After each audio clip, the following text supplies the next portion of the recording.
Hello नमस्कार दोस्तों, मैं पीयूष जायसवाल स्वागत करता हूं आप लोगों का अपने इस चैनल पे।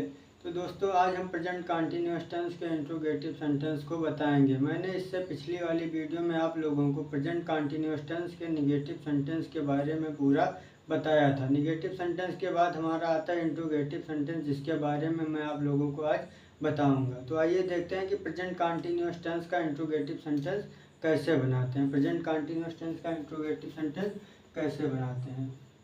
तो सबसे पहले हम लिखेंगे इंट्रोगेटिव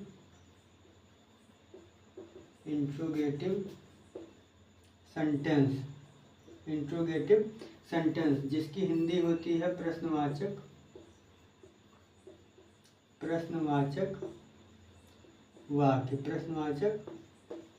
वाक्य। इंट्रोगेटिव सेंटेंस की हिंदी क्या होती है? प्रश्नवाचक वाक्य। अर्थात जिस वाक्य में कोई प्रश्न पूछा जाता है वही प्रश्नवाचक वाक्य होता है। जिस वाक्य में कोई प्रश्न पूछा जाता है वही प्रश्नवाचक वाक्य होता है। तो आइए देखते हैं इसे हम कैसे बनाएंगे। तो सबसे पहले हम लिखेंगे प्रेजेंट कंटीन्यूअस टेंस का इंट्रोगेटिव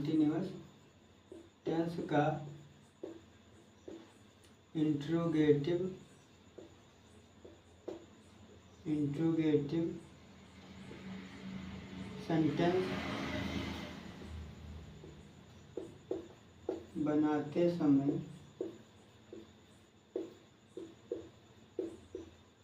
निम्न बातों का ध्यान रखते हैं। प्रेजेंट कंटीन्यूअस टेंस का इंट्रोगेटिव सेंटेंस बनाते समय निम्न बातों का ध्यान रखते हैं। आइए देखते हैं कि कौन से वो निम्न बातें हैं जिनका हम प्रेजेंट कंटीन्यूअस टेंस का इंट्रोगेटिव सेंटेंस बनाते समय ध्यान रखते हैं। तो सबसे पहले नियम नंबर एक, रूल नंबर वन क्या है हमारा कि यदि प्रश्नवाचक शब्द क्या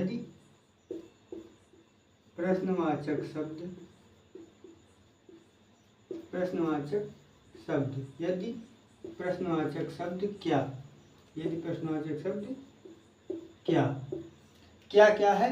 क्या प्रश्नवाचक शब्द है। क्या है? प्रश्नवाचक शब्द है। तो यदि प्रश्नवाचक शब्द क्या वाक्य से, क्या ही नहीं, कोई भी प्रश्नवाचक शब्द, क्या, क्यों, कब, कहाँ, कैसे, कोई भी प्रश्नवाचक शब्द, यदि प्रश्नवाचक शब्द वाक्य से पहले आता है, यदि कोई भी प्रश्नवाचक शब्द वाक्य से पहले आएगा, ठीक है। यदि प्रश्नवाचक शब्द क्या वाक्य से पहले आता है तो उसकी अंग्रेजी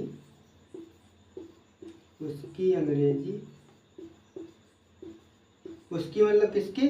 प्रश्नवाचक शब्द की उसकी अंग्रेजी नहीं लिखते हैं।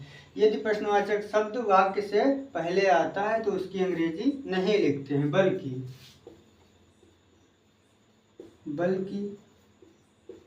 उसके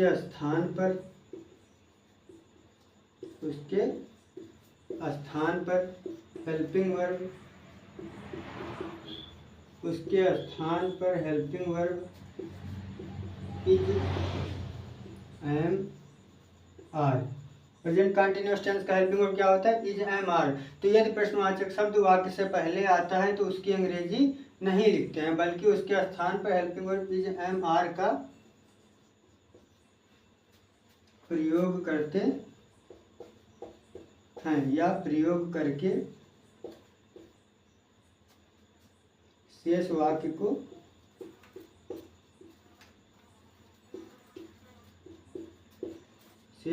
को बनाते हैं। यदि प्रश्नवाचक शब्द क्या या फिर कोई भी प्रश्नवाचक शब्द वाक्य से पहले आता है तो इसकी अंग्रेजी नहीं लिखते हैं, बल्कि इसके स्थान पर helping verb is am are का प्रयोग करेंगे। किसका प्रयोग करेंगे? इज एम आर का प्रयोग करेंगे। फिर जो बचा हुआ सेंटेंस होगा उसे हम बनाएंगे। आइए इसका पहले फार्मूला या स्ट्रक्चर देख लेते हैं। फार्मूला की कैसे बनाएंगे? फार्मूला तो सबसे पहले लिखेंगे, क्या लिखेंगे? Helping verb. क्या लिखेंगे? Helping verb. हेल्पिंग वर्ब क्या होती है? Is am are. Present continuous tense का हेल्पिंग वर्ब क्या है? Is, am, are. फिर सब्जेक्ट, हेल्पिंग वर्ब के बाद सब्जेक्ट, क्या?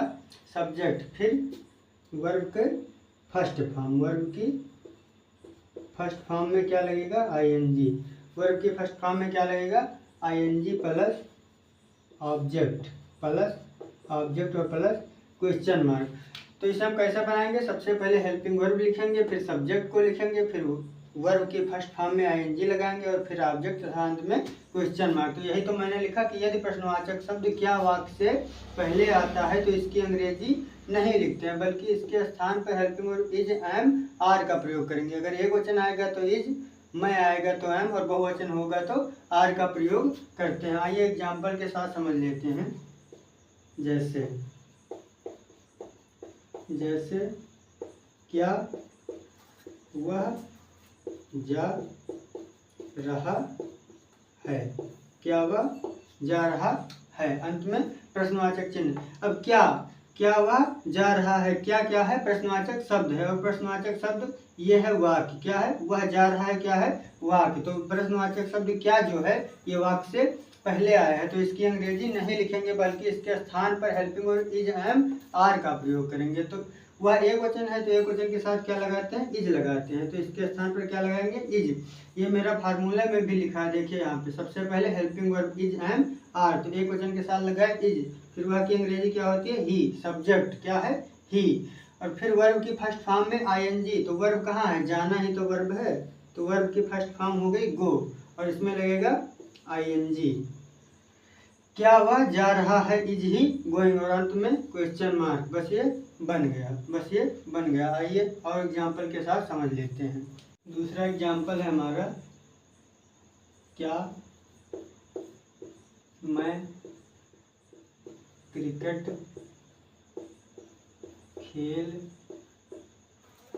रहा हूँ, क्या मैं क्रिकेट खेल रहा हूँ, अंत में प्रश्नवाचक चिन्ह। अंत में रहा हूँ आया तो प्रेजेंट कंटिन्यूअस टेंस है, और वाक्य से पहले प्रश्नवाचक शब्द आया तो इंट्रोगेटिव सेंटेंस है। टेंस कौन सा है? प्रेजेंट कंटिन्यूअस, और सेंटेंस कौन सा है? इंट्रोगेटिव सेंटेंस है। तो मैंने बताया कि यदि प्रश्नवाचक शब्द क्या वाक्य से पहले आता है, ये हमारा वाक्य और क्या इससे पहले आया है, तो इसकी अंग्रेजी नहीं लिखते हैं, बल्कि इसके स्थान पर हेल्पिंग वर्ब लिखेंगे। क्या लिखेंगे? Helping verb. तो मैं के साथ हेल्पिंग वर्ब क्या लगता है? एम लगता है। क्या लगता है? एम। और हेल्पिंग वर्ब के बाद फिर सब्जेक्ट को लिखेंगे, तो सब्जेक्ट हमारा क्या है? आई। फिर क्या लिखेंगे? वर्ब की फर्स्ट फॉर्म में आईएनजी। तो खेलना है हमारा वर्ब, क्या है? प्ले है हमारा वर्ब, और इसमें आईएनजी लगाएंगे। क्या लगाएंगे? आईएनजी। तो एम आई प्लेइंग, क्या मैं खेल रहा हूँ, क्या खेल रहा हूँ? क्रिकेट। तो क्या हो जाएगा? Cricket. Am I playing cricket, अंत में क्वेश्चन मार्क। ठीक है दोस्तों, तो मैंने क्या बताया? क्या मैं क्रिकेट खेल रहा हूँ, am I playing the cricket, या प्लेइंग क्रिकेट। ठीक है, आइए बहुवचन का भी देख लेते हैं एग्जाम्पल। जैसा लिखा मैंने, क्या हम स्कूल जा रहे हैं, क्या हम स्कूल जा रहे हैं। तो क्या वाक्य से पहले आए तो सबसे पहले हेल्पिंग वर्ब क्या लिखेंगे? हम है बहुवचन, तो हेल्पिंग वर्ब क्या हो जाएगा? आर, और हम का क्या होगा? बी। फिर जाना का गो, क्रिया की पहली अवस्था में मैंने लगाया आईएनजी। गतिशील होते हैं तो टू का प्रयोग करते हैं, और स्कूल का स्कूल हुई होगा, अंत में question mark. Are we going to school. ठीक है, अब मैंने लिखा, क्या किसान खेत जोत रहा है, क्या किसान खेत जोत रहा है। इस सेंटेंस की अंग्रेजी आप लोगों को कमेंट में बताना है। और आज की क्लास हम यहीं तक रखेंगे, अगली वीडियो हम नेक्स्ट डे लाएंगे। अगर वीडियो पसंद आई हो तो लाइक, कमेंट और सब्सक्राइब करना ना भूलें, और इस सेंटेंस का अंग्रेजी कमेंट जरूर करें। धन्यवाद।